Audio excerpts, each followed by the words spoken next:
Bapak Mama, saudara-saudariku yang diberkati Tuhan, Shalom. Selamat bertemu kembali di Suara Marturia, Jumat 24 Mei 2024. Hari ini kita akan merenungkan bagian firman Tuhan yang terambil dari kitab Kisah Para Rasul 8 ayat 4 sampai dengan ayatnya yang ke-25. Mari kita berdoa. Bapa di surga, kami akan membaca dan merenungkan bagian firman-Mu. Mari Bapa, Engkau memberkati kami.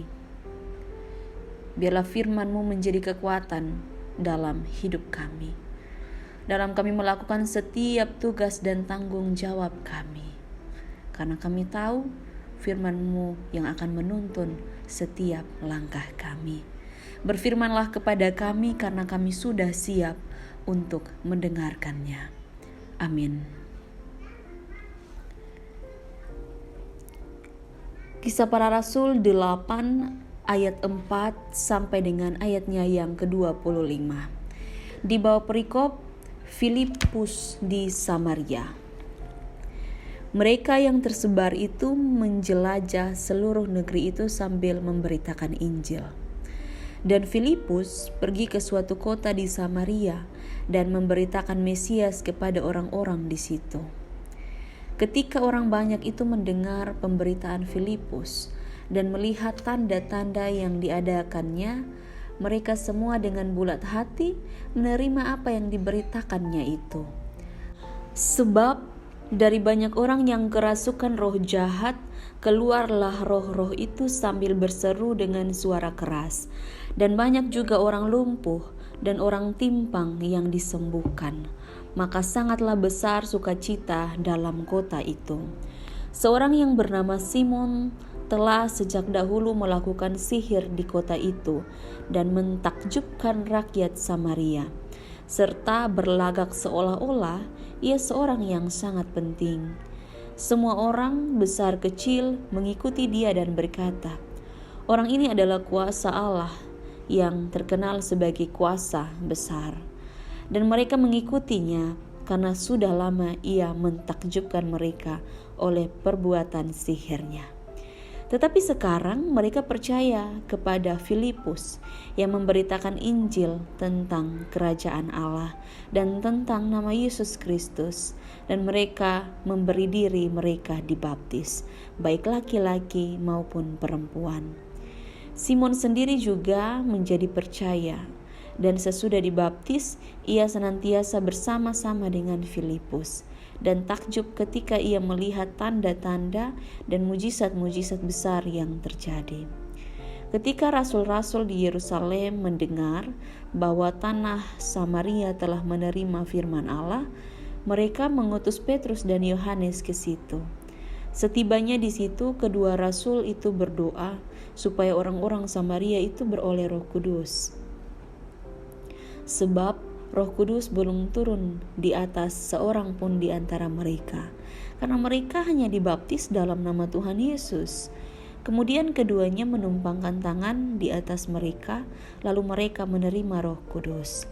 Ketika Simon melihat bahwa pemberian Roh Kudus terjadi oleh karena rasul-rasul itu menumpangkan tangannya, ia menawarkan uang kepada mereka, serta berkata, "Berikanlah juga kepadaku kuasa itu, supaya jika aku menumpangkan tanganku di atas seseorang, ia boleh menerima Roh Kudus." Tetapi Petrus berkata kepadanya, "Binasalah kiranya uangmu itu bersama dengan engkau, karena engkau menyangka bahwa engkau dapat membeli karunia Allah dengan uang. Tidak ada bagian atau hakmu dalam perkara ini, sebab hatimu tidak lurus di hadapan Allah. Jadi bertobatlah dari kejahatanmu ini dan berdoalah kepada Tuhan, supaya ia mengampuni niat hatimu ini. Sebab kulihat bahwa hatimu telah seperti empedu yang pahit dan terjerat dalam kejahatan." Jawab Simon, "Hendaklah kamu berdoa untuk aku kepada Tuhan, supaya kepadaku jangan kiranya terjadi segala apa yang telah kamu katakan." Setelah keduanya bersaksi dan memberitakan firman Tuhan, kembalilah mereka ke Yerusalem, dan dalam perjalanannya itu mereka memberitakan Injil dalam banyak kampung di Samaria. Demikian jauh pembacaan firman Tuhan. Berbahagialah setiap kita yang tidak hanya membacanya, tapi juga mau melakukan dalam kehidupan kita setiap hari. Bapak, Mama, saudara-saudariku yang diberkati Tuhan, Shalom. Tema yang membimbing kita adalah roh nasihat.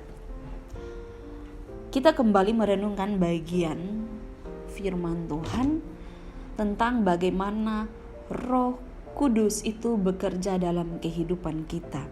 Dalam hal ini Roh Kudus itu adalah roh nasihat. Mari kita melihat bagian teks kita. Bapak, Mama, saudara-saudariku yang diberkati.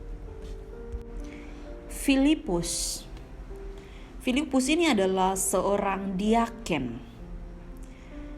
Dia memberitakan Injil kepada orang-orang Samaria. Padahal yang kita tahu bahwa orang-orang Samaria adalah orang-orang yang dianggap sebagai orang-orang yang najis.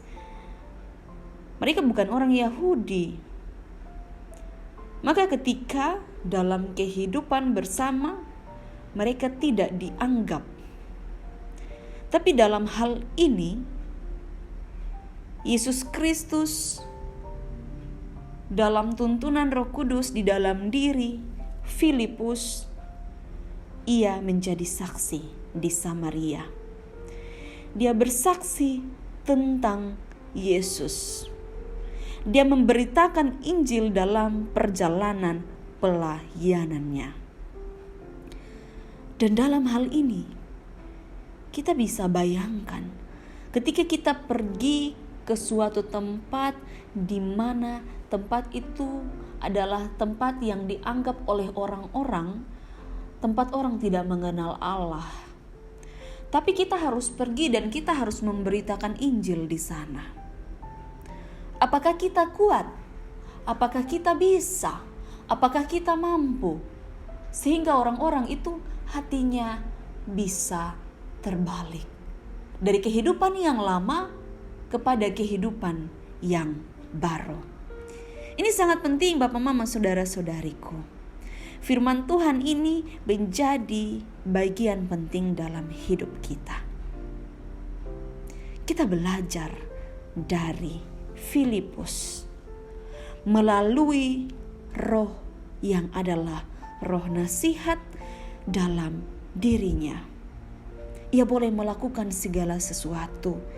Ia boleh melakukan semuanya itu dengan baik.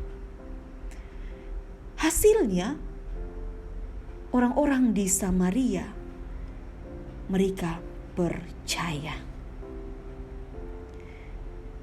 Dan yang kita tahu, salah satu ialah Simon.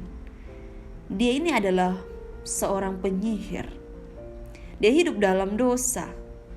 Tapi karena karya Roh Kudus yang begitu dahsyat, yang begitu luar biasa, kehidupannya berbalik kepada kehidupan yang baik.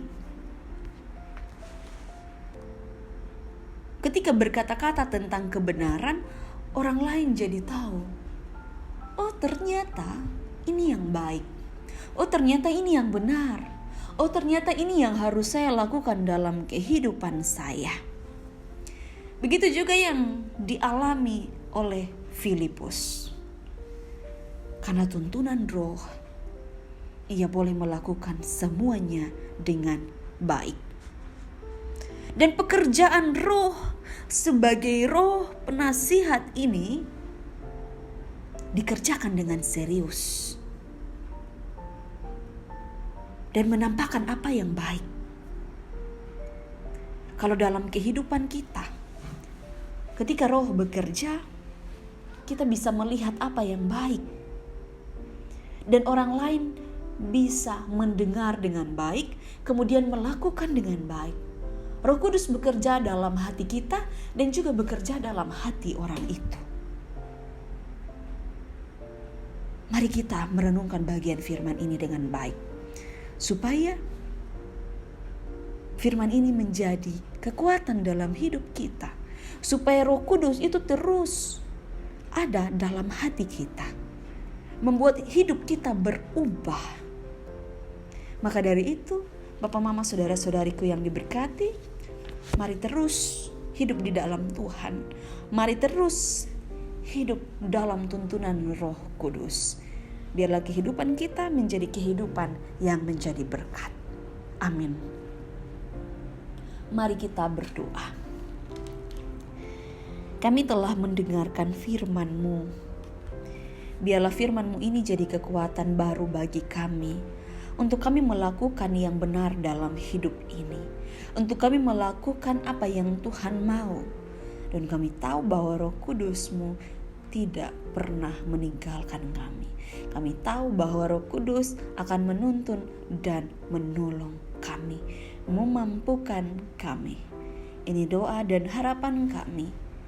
Dalam nama Tuhan Yesus Kristus kami berdoa. Amin. Terima kasih telah mendengarkan Suara Marturia. Tuhan Yesus memberkati kita semua. Sampai jumpa.